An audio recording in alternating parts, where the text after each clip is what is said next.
Thank you for your patience. I wanted to make sure that I recorded it. Welcome, everyone, to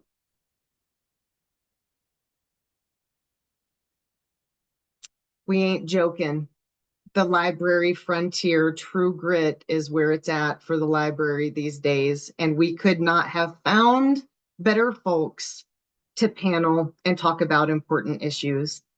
And with that, to kick us off, I'll turn it to our capacity building director, Miss Sky Downing.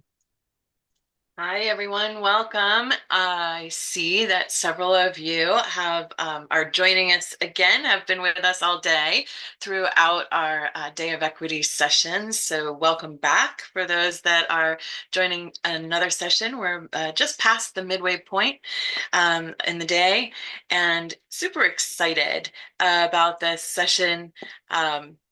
Because it is a continuation of a very dynamic conversation that we started back in May. So earlier in the year, we had the great honor of presenting a session called Celebrating Librarians, the Original Digital Navigators. And we had so much to say and not enough time to say it in. So it was very important to not just kind of dive into the conversation of libraries as community anchor institutions and the important role that librarians are playing in our world today, but to hone in on the fact that there are many pivots happening now in this area, and that librarians are no longer just helping you do research or find a good novel to read or check out a video or a cassette tape, or I'm dating myself here, but or anything of the sort. Librarians are now needing to be healthcare professionals, digital navigators, tech savvy, and proficient and multilingual. And, so there's so much more going on. And that is really where we want to take this conversation today to, building off of our previous conversation, but to really speak to the directions that we're heading now inside of our libraries and the reasons for that, and the partnerships that drive the success of these new programs and new initiatives that are being instituted. So with that said, I'm very happy to reintroduce and welcome back Mr. Beauford and Ms. Taylor Meriwether. Thank you so much for being with us again today. I appreciate you guys taking time out of your busy schedules to join us for this event. And I would like to give you both an opportunity to introduce yourselves. Taylor is the Technology and Digital Accessibility Officer for the Oklahoma Department of Libraries, and Bo is the Digital Equity Program Manager for the New Mexico State Library System. So Taylor, can we start with you if you'd like to give a brief introduction, please? Absolutely. Thank you so much, Sky. Thank you, Becca, for having me back. I'm super excited to be here. As Sky was saying, my name is Taylor Meriwether. I'm with the Oklahoma Department of Libraries. I've actually had a little bit of change in title, though. I am now consultant manager. I still do the work of the Technology and Digital Accessibility Officer for the most part, but I also handle our consultants that go out into the library field. And so, yeah, I'm super excited to be here. I was brought on to the Oklahoma Department of Libraries last year. And before that, I'd been a library director in rural Oklahoma for 11 years. And so whenever it comes to anything libraries, that's near and dear because that's what I've done all of my adult career. So, And she's not joking about the rural part, because when we did our webinar earlier this year, she was a little bit harried in the beginning. And I was like, oh no, what's going on? And she was like, oh no, I just had to rescue a python this morning. And I was like, what are you even saying right now? And moving on to Mr. Ford, or shall I say Coach, if you would introduce yourselves to the fine folks. Yeah, that's funny, Scott. I was going to talk about that. Right immediately after high school. I'm sorry, immediately after college, my very first job was professional baseball. So, Definitely wanted that to extend a little bit longer than what it did, but I had to pivot and I got into sales and had no mentorship, had no guidance or anything like that. So just kind of navigated my way and I found myself in the public health field, and that led me to some community engagement, which led me to some ACP signups and dovetailed into Connect 313, a community ambassador, and here I am at the New Mexico State Library, just taking a lot of that experience. Really, the key component is relationship building um, that has helped me to be a bit successful this season. So, yeah, just enjoying New Mexico, all the joys and challenges that it brings. And to address challenges, I like to look at them as opportunities. I think Taylor would say the same. It definitely gives you a purpose every day to do the work. So I'm really enjoying it and meeting a lot of you know great people. Thank you, Bo. So again, we're so happy to have you all join us, everyone on the call, our speakers, of course, and everyone who has joined us today from wherever you are in the nation.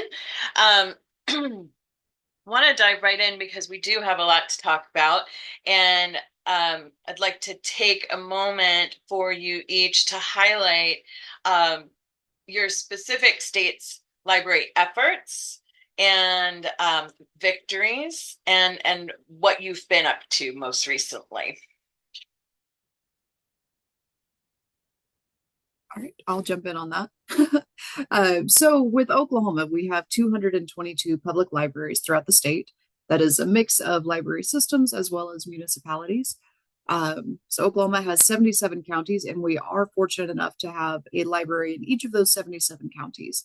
And on top of that, each of those counties do have libraries with high-speed internet. In order to, it's kind of a spiel I went on the last webinar, but in order to be a legal public library in the state of Oklahoma, you do have to offer free internet. And so whenever I started, we had around 30 libraries that were not considered high speed. To this day, through the last E-rate cycle, we're actually down to, I have 5 left. And that comes from a mix of they didn't want to file the 470 again because they were still within their extensions, which is understandable.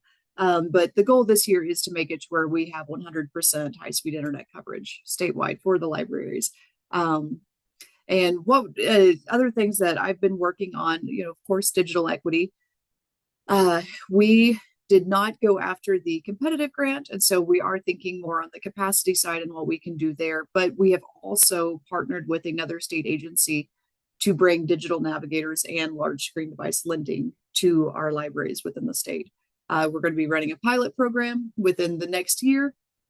And then after that, we'll grow on top of that, tweak it where we need to and see what needs to be done.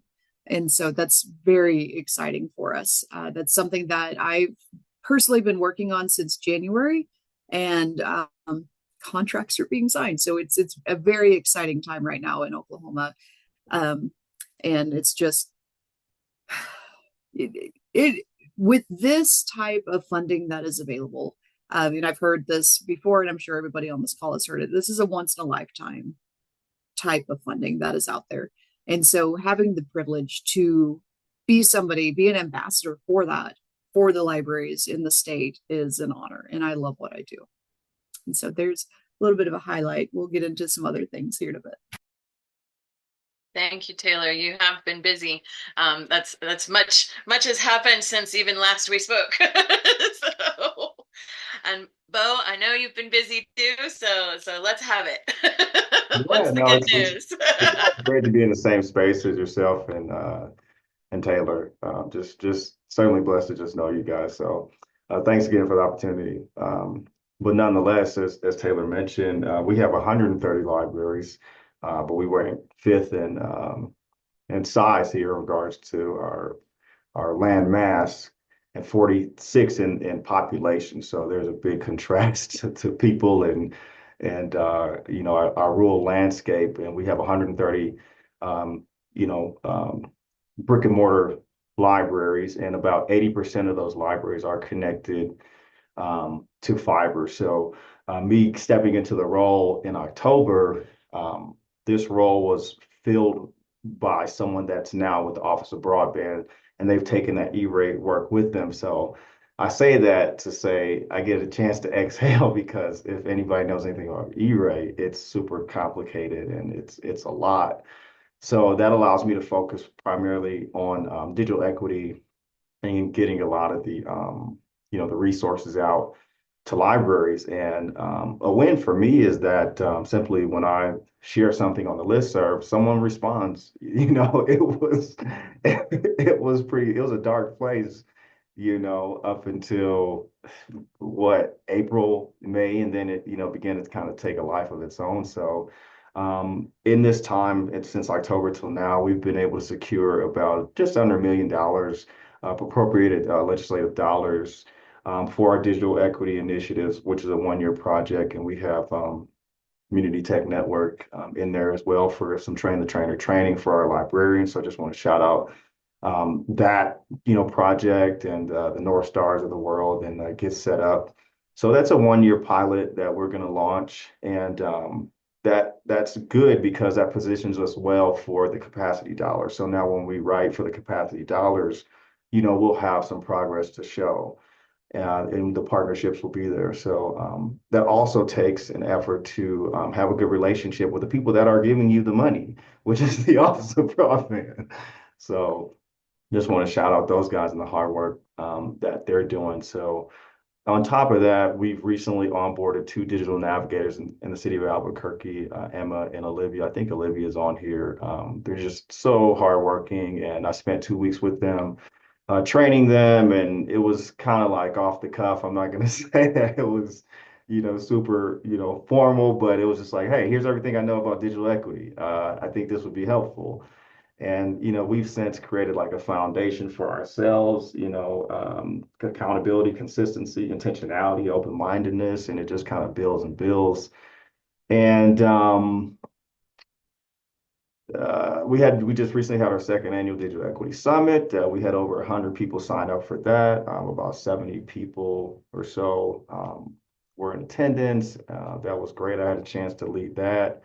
I didn't think I was going to lead it, but at the last minute, someone fell ill, so I had to step up, and it went well. And I guess one of our major projects is the telehealth booth. So we have some USDA dollars that we're utilizing for our telehealth booths, and we're going to send about 14 throughout the state. So we're just kind of waiting for the sign off on that, much like every project right now. It's just waiting on signatures to go ahead and say yes to get these out, and that's in a partnership with UNM Health and Information Science Library. So, and lastly, our annual report, we were able to include about 5 questions on the annual report, and we had about 103 responses. But again, there's 130 brick and mortars. So 20 of those libraries were the Albuquerque Library System, which is the library director there, the acting director now. So we had what, that's over about 90% of their libraries, took the time to give us feedback on digital equity. So now, we know what we know what the challenges are. So those are just some of the highlights, some of the victories. There, we can get into the next question. Sorry. No, it's amazing. We're hearing some common themes already. We're waiting on funding. We're gathering funds. Funds are critical to building the resources that we are all working to build. We're hearing a lot about digital navigation and the critical role that it plays. And training. Welcome, Olivia. We see you out there. Welcome to the family.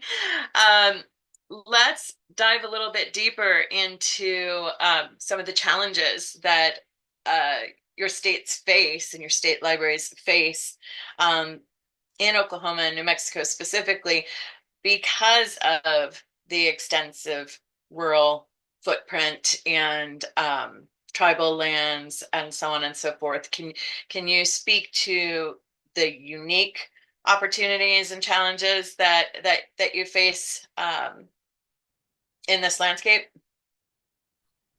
Absolutely. So Oklahoma is pretty similar to New Mexico whenever it comes to rural population. I mean, we're definitely not as big of a state. But one thing that we've been doing, like Bo has mentioned, we also are supporting telehealth. We have quite a few libraries that are sprouting telehealth pods, or also just taking a room that they have and putting up soundproofing, tiles and making it a. Some of them are doing telehealth, or some are calling them like Zoom room, privacy pod, connectivity center. So many different versions of that, but connectivity is definitely a challenge there to make sure that they do have the speeds that they need in order to, I mean, handle a teleconference call. But another struggle I will say with that is a lot of people don't trust telehealth. And so you have people that, libraries are trying to boost numbers with that and get people involved, but it's still, especially in the rural areas, it's a newer concept. And so people are stuck in their ways and they don't want to meet with a doctor over the internet. They think that they're not going to get the same type of care. But what they're not looking at is, especially like even where I live, because I do still live in rural Oklahoma, with that, in order to go see a specialist, that's minimum 1 hour drive one way. But whenever you can meet with over telehealth, that saves you a 2 hour round trip for something that might just be a follow-up appointment that takes 15, 20 minutes. And so we're getting the word out. It's one of those that slowly but surely we're building the trust there. But that is one fortunate thing with libraries is whenever you look at a community, libraries are typically the trusted place within the community. Libraries are good whenever somebody is moving into a new city, new town. I've heard this feedback so many times that the library is one of the first things that they look at, because if a municipality is taking care of their library, they're taking care of their citizens, is just the general thought that has gone into that. So pros and cons with the telehealth. We are the trusted community center, but also I get it, change is hard. Another thing that we've been working on, so Oklahoma, the vast majority of it is in some way, shape, or form in some type of tribal jurisdiction. So whenever it comes to something like E-rate, which I agree with Bo, E-rate is in depth. It is a monster. It's a beast. We'll call it a beast. There's so many gears that have to turn. The cogs have to turn a certain way in order for the whole system to work. But with Oklahoma, something that we face is we will have a lot of libraries that are technically within tribal jurisdiction, but they're not considered a tribal library. So with E-rate, most of our libraries will qualify for 80% discount rate. But if you're a tribal, that's 90%. So in the past, being within tribal jurisdiction was fine. That was counted. And now it's not. So now we do have libraries that are reaching out to these tribes. So just for instance, Oklahoma has 39 federated tribes within our state. And so libraries are contacting tribes and trying to get like a letter of support, something that says, yeah, we see you, we support you, because then that can be uploaded into the Epic system for USAC and counted towards that 90%. And so that's an interesting little unique challenge that is going through right now. I do happen to be the state E-rate coordinator. And so that is with the 470s underway, that's definitely something that we're focused on. Another thing is with USAC taking on hotspot lending. USAC E-rate will fund hotspots for libraries now as well. So getting the formula figured out, seeing what libraries need it, because whenever you do have a state that is very densely rural, hotspots are a game changer for libraries, where you might not have connectivity out on the farm.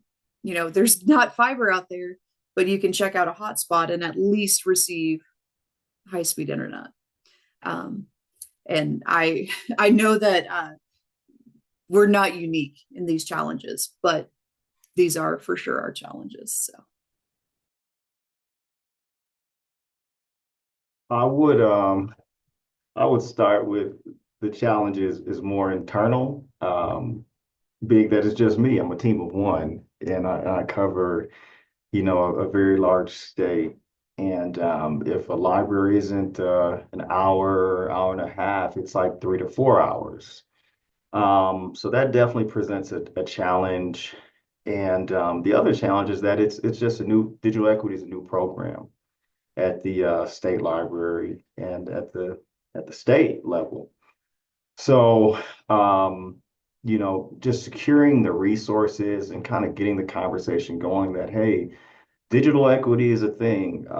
Nobody kind of knew what digital equity was. So just getting the terminology out there, getting the collective impact rolling. So shared language, shared data, shared goals, common goals. I'm blessed to be able to co-lead the Connecting Mexico Council uh, Digital Equity, Accessibility, and Inclusion Working Group. So that's a working group from the Connecting Mexico Fund.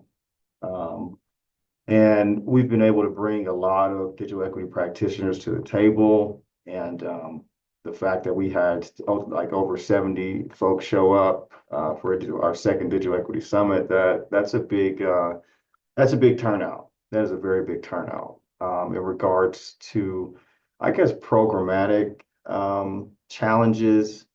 Um, it's just trying to get librarians to read their emails, because a lot of the communication is shared on a email on a listserv. So um, I have to make my site visits, and I can't make them all every day. So um, just trying to be creative with how I communicate and what I communicate, when I communicate it. Don't overload, the listserv with a bunch of things.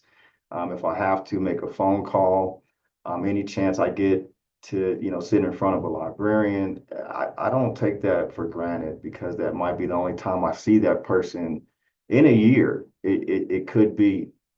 We have the New Mexico Library NMLA, our conference here in Carlsbad in 2 weeks. So I just uh, completed my presentation. I have a 1 hour presentation. So making sure that the material is impactful, you know, um, this whole concept of teaching people how to become learners in regards to digital equity, that means a lot to me. And then you think of our tribes, much like Taylor, about 12% of the population is made up of our native citizens. We have 23 tribes here in New Mexico, 19 Pueblos, 3 Apache tribes, and then we have our Navajo, you know, um, land up there in the northwest. So just being um, understanding of those cultural challenges, those language barriers, for our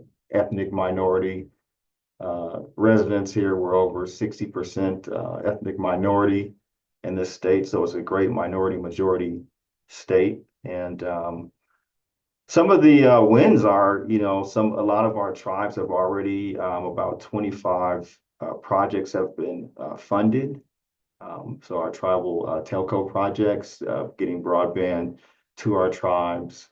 And so it's just kind of building off of those successes and helping, our tribal libraries and also our public libraries to understand the meaningful use of technology. So, kind of looking at our digital navigator program, which is small but mighty, but the outcome of that is to have a comprehensive needs assessment that can be funneled up, to the city of Albuquerque, to the state of New Mexico, and show the importance of digital navigators in communities, specifically in libraries, and address those gaps that are out there in libraries. So it's a long-term plan, and like Taylor said, trying to build some type of sustainability as you grow. And I think that's what the capacity grant will be for us, executing the right um, partners, getting the right partners together and,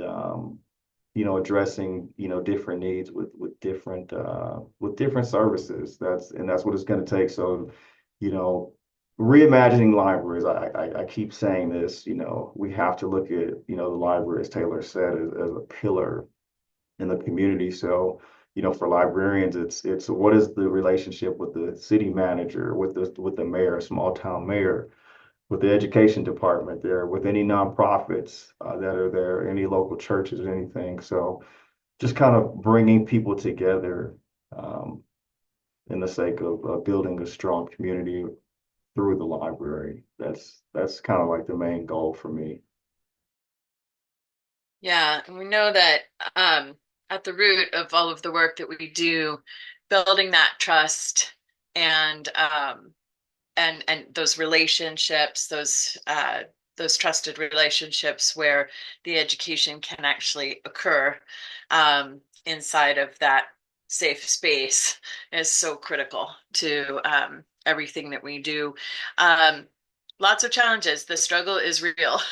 um, and I wonder, just kind of off the cuff, are you are you seeing mostly positive response with your outreach? I mean, are most libraries like, yes, we need this. Thank you for the help. Thanks for asking, or are you seeing some pushback? For the most part in Oklahoma, libraries are very receptive because a lot of our libraries are one full-time staff member, or they might have a few part-time people, but our libraries are a lot of the municipal libraries don't have a lot of staff. They don't have a lot of boots on the ground there. So whenever we do come in to help, they're very thankful. So whenever we offer to help with E-rate or offer grants, so I issued a round of technology grants starting in January, and we were able to fund over $130,000 worth of grants out to sites. And the main focus on that was to update their equipment, to update the patron computers, because we were receiving reports from the field saying our desktops are 10 years old, right? So you can only imagine how bad that is. So whenever yeah, thank you, Adam. I agree. Wow. Whenever you're looking at that and you see just the need out there and the fact that Oklahoma Department of Libraries were able to offer those grants and give them funding, because one of the things I was talking about this week at the Connected Oklahoma conference was whenever we have libraries that their towns are even reluctant to give them funding to purchase books, they can't purchase other things. They can't purchase technology. They can't afford internet. So being able to step in and do that, and then on top of that, to have partnerships that we're working on to where we can offer device lending, we can offer digital navigators, and the way that my big I've been a stickler on this, that if we're going to offer these programs, I want it to be in as sustainable of a way as we can. So, with capacity funding or competitive funding, which is fantastic, it's amazing.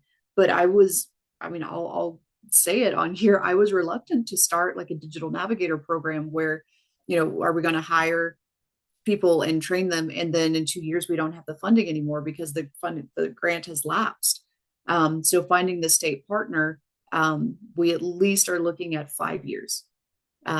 This is a continuation of a partnership that we had going for 25 years. We just revamped it. So that is something that I feel good about bringing forth, as well as the device lending, because that is another thing that's really needed in our state. Whenever you look at Oklahoma, I want to say, actually I have the number here. So on the census, 93.1% of Oklahomans do report having a device at home, which that's good. But also, what about the other 6.9? And so, and just because they say that they have a device at home, they might be saying it's a cell phone. And I don't know about you, but I don't want to type up a resume on my phone. So getting things out into the hands of our public, that's the goal there. But sustainability has been something that's been my soapbox. That's where I do stand really firm on like the telehealth pods, the privacy pods, because that's a capital asset at that point. We're not putting in something that they're going to have to initially, keep trying to pay for, even hotspots. That before the FCC decided that libraries can do hotspots through E-rate, that hotspots were something I was reluctant on because we're going to fund it for how many years, and then the libraries have to take that on whenever they can't even afford other things. I'm going to say I'm at the point where I've rambled enough. I don't remember the question, so I hope that was on track enough. It was. And I'll just interject very quickly and then turn it over to you, Bo. But you know, what you're saying is very real. I in a previous life led a program working with rural libraries here in Texas. And we actually had one library that turned down the hotspots that we were offering them. The mayor would not approve it. Mm-hmm. Yeah. And that's something that we're running into. Yeah. That's, yeah. that is more, sadly, that is very common. And then somebody mentioned in the comments, the loss of ACP. And that's where I think I'm kind of preaching on E-rate at this point, but my goodness, like with losing ACP, these people are losing internet at home. So they have to have access somewhere. And to me, that is, the libraries are not, I won't even call it a solution, but we're a stepping stone, until we can possibly get another program or something. But with hotspots, that is where they can at least have something at home. So, but yeah, the awful loss of ACP was heartbreaking. So, Bo, how are the responses in New Mexico? Primarily positive, challenges? What are you facing there? I think my answer is fearful. I wouldn't say it's completely negative because I think libraries understand that folks are coming into the library. They're going to need to use a computer or check one out. They may need to check out a hotspot. They may or may not have the digital skills to perform the task that they need to complete, and they're going to need some type of support. So I just kind of look at the digital divide as like for libraries like this XY axis of low tech skills and high tech support. Think about just kind of like basic algorithm, like a -10 or something like that. If a patron comes in at like a -5, but how would you know that? Unless you kind of understand social determinants of health and what that looks like in a person or in your community. And then you can assess that, okay, well, this person may need to get on North Star or maybe get set up, maybe a better platform. They may be happier with that, or maybe a class like OATS would be more helpful for this person. And is transportation an issue? Is housing an issue? Workforce, what does that look like? What does your, income look like? Again, we can't survey people and ask these questions, but I think an effective librarian or, a skilled trained staff could be able to unpack that. So as you see, it's a lot.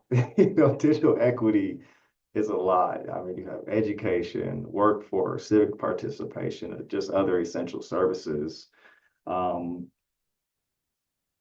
Digital equity should drive more traffic to other services in a library.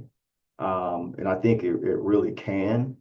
So, speaking with librarians one-on-one, it helps, it helps kind of ease that burden that they may feel of having to take on a new program. And we did a webinar about digital equity, and it was titled Holistic Pathways to Digital Equity. So a lot of the things that I just mentioned were really unpacked in that webinar.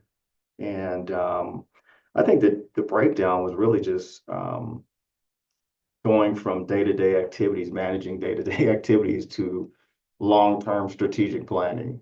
Again, that gap is teaching people how to become learners. how do you implement a new program, right? Taylor has to do it. Title change, responsibility change. Um, we all do it, so that's the kind of granular part about it. So when I say, some libraries are can be fearful, it's because of that. It's because of that. And but we do, I mean, we have a lot of champions, in our libraries here in New Mexico. And I think it's good, but I like what I do, and I could do digital equity all day, and I could talk to Sky and Taylor all day, and we can talk about our frustrations, but at the end of the day, we're just going to get right back to it the next day. So Absolutely. Yep, yeah, that's the I, I truth. just I just wish I could clone myself, times three or something like that, and put a team together, and Yeah, I some of mean them manage that's that day to day. That's Do such a good segue into the next aspect of our conversation, which is kind of diving into partnership and resources. But before we go there, you had mentioned, Bo, programs such as or apps and platforms that are available, such as North Star and Oats.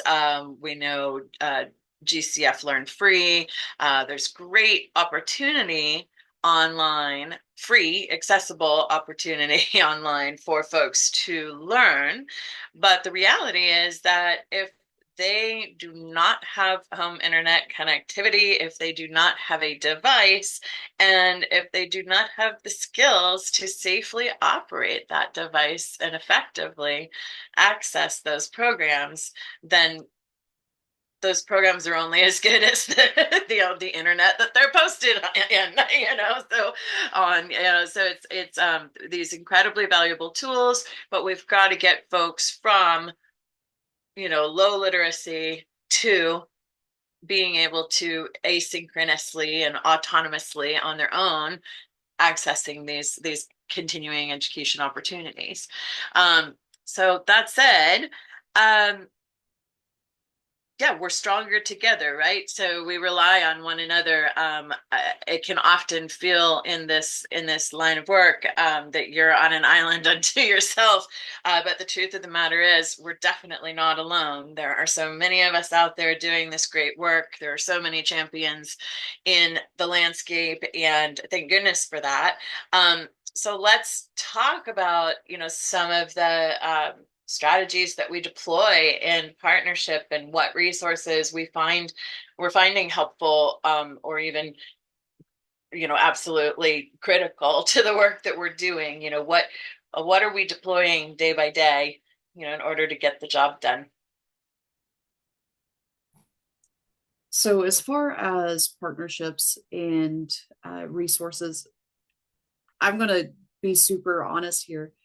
With me, relationship building, like Bo mentioned earlier, that has been huge in my position.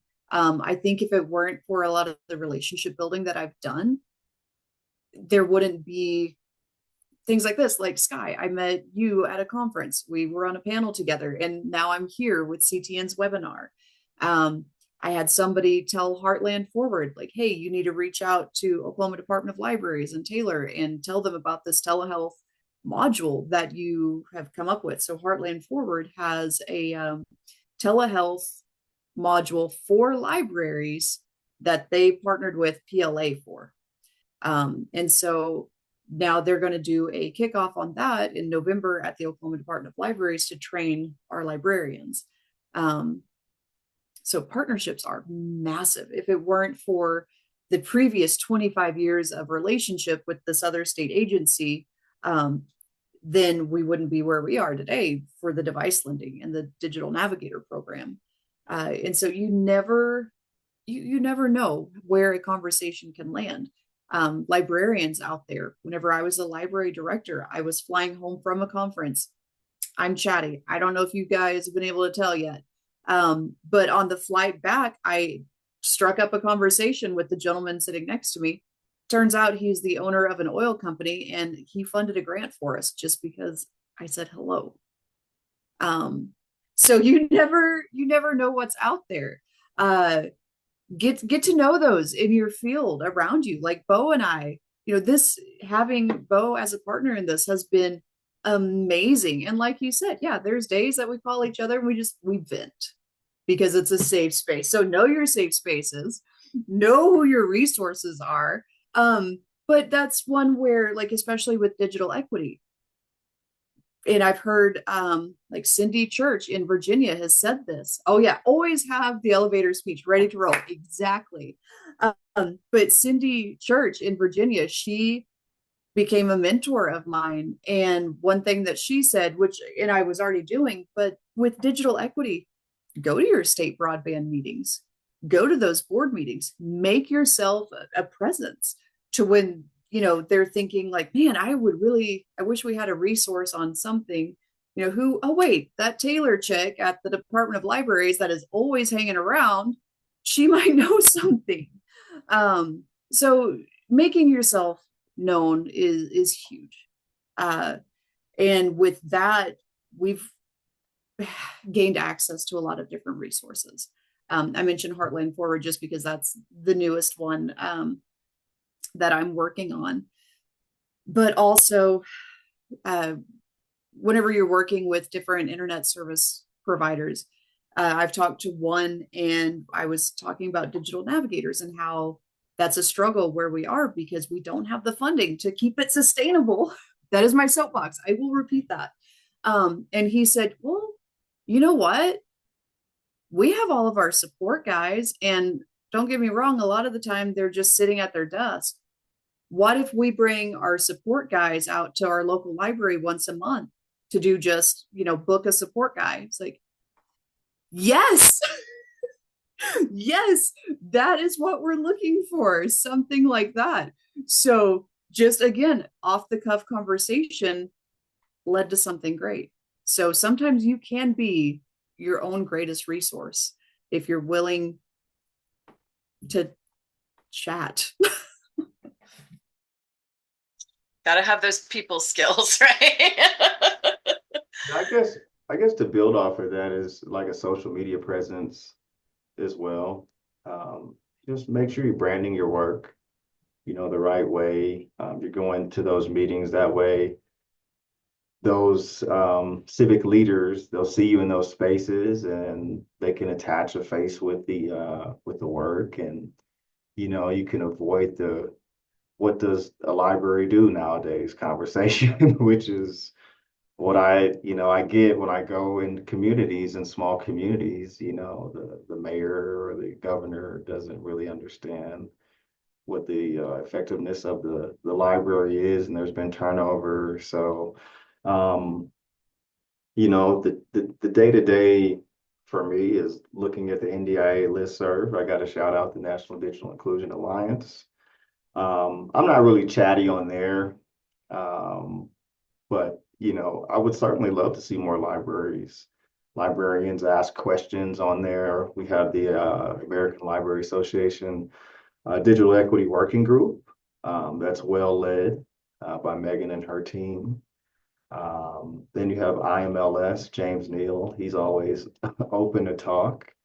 And then if you get a chance to go to any conferences, I mean, that's the good thing about my job. And I believe Taylor and myself and Sky, I think we all met at the same conference in Dallas.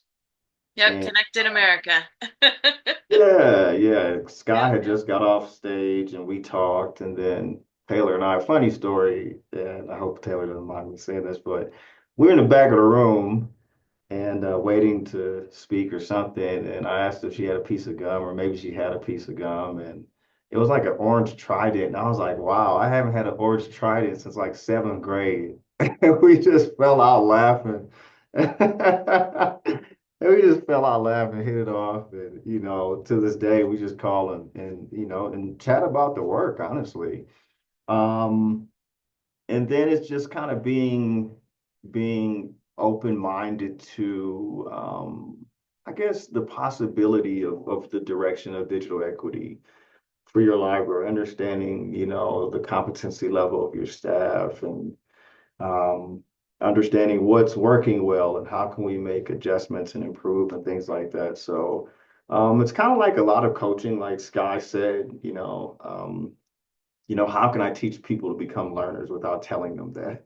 you know, um, uh, yeah, and then I have this whole new project, this digital navigator project that we're navigating. So yeah, it can go in any different direction at any point of time. And some of our strongest partners, just to kind of segue to that, is UNM Health and Information Science Library, the city of Albuquerque. They co-lead Catherine Nicolau. She's a broadband program manager there. She co-leads that working group with me. Comcast, New Mexico Black Leadership Council, Mamacita Cyberneticus. They have a very nice community engagement strategy. They did a comprehensive needs assessment down in the South. The Indigenous Community Digital Coach down in Albuquerque. They give free lessons, Google lessons.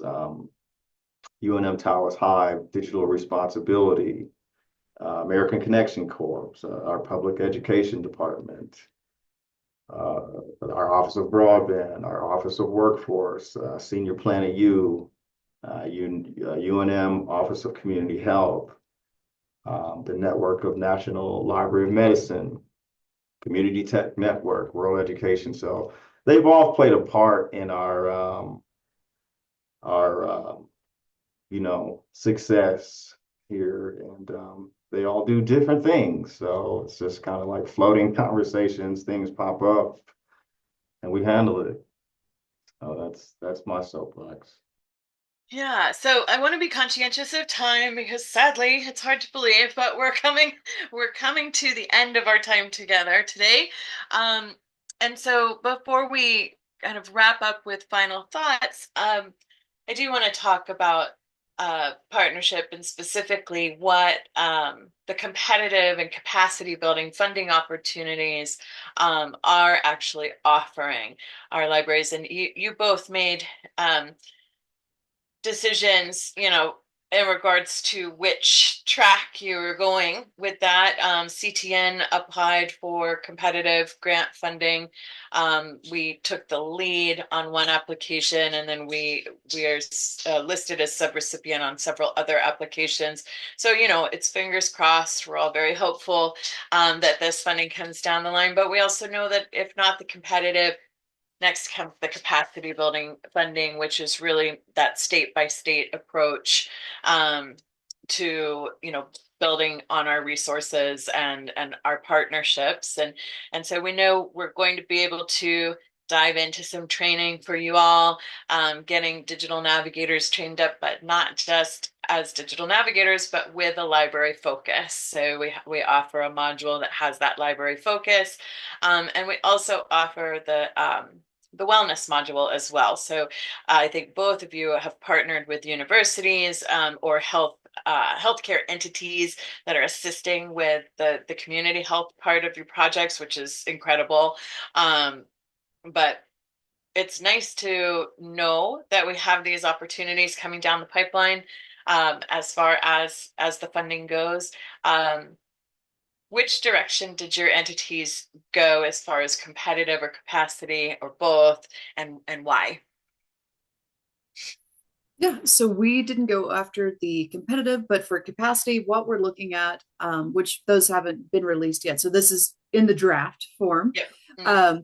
One thing that I do want to do, because again, sustainability, but train the trainer, like with Yep. CTN, that is something that I'm very passionate about. But another thing would be like getting more of those telehealth type connectivity pods out, because again, that's a capital asset. I also see where device lending could be good. So either, well, I say device lending, but devices. Let's do that. Devices. So if we haven't replaced all of the desktops that need to be replaced within our state libraries, and then also doing that, and then also getting devices to go out like Chromebooks. I'm a big advocate for the Chromebooks because you can do Chromebook Enterprise, do Google Enterprise, and fascinating. I would spend 3 hours just talking about that. So that's all I'm going to say there. If you want more info, contact me. Um, but we're looking at things like that. Another thing, just kind of on the digital navigator front, if we do something like that, if we do use that type of funding for capacity, would be something like a stipend, to where libraries, if they want to have a teacher come in, they can give them a stipend, to where it's not actually putting somebody on the payroll to where they, are going to end up not being able to support them for very long. So that's just kind of what's in my wheelhouse at the moment. So final thoughts from you, Bo, as we wrap up here.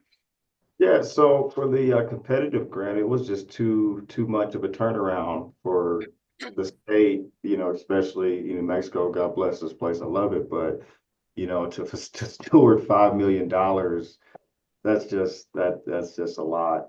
So we didn't go after that, and thank God we secured those appropriated dollars from legislature for our 1 year pilot.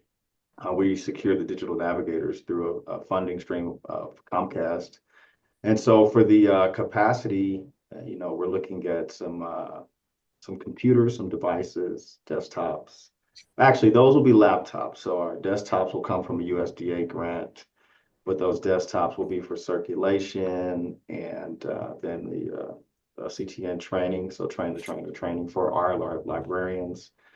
And then our learning platform, I think it's North Star. So we've got some projects kind of floating out there. And then for the capacity grant, we're looking at maybe a partnership, and I don't want to reveal too much, there, but it's some telehealth, community health care worker initiatives in there with some digital navigation component with a possibility of workforce development and a continuation of the learning licenses. Because we only have so much money, but aside from and this is what I said during the ALA call maybe a month ago. I mean, you still have funding streams from IMLS, PLA, ALA, LSTA, USDA funding, and then whatever state broadband funds. So there's more money out there than just the competitive and the capacity grant. But our capacity grant, I think it's about $8 million. And I think about 80% of that is going to community-based organizations. So we just have to be really strategic and mindful about what we're applying for in that in that capacity grant to make sure we get it. We're already ahead of things, with our 1 year proposal. So I'm confident we'll be okay. Yeah.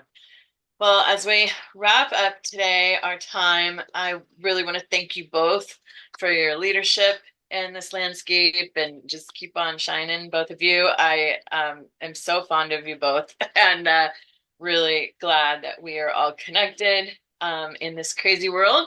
I am going to turn things over to Becca and to wrap us up, and we're going to give some stuff away.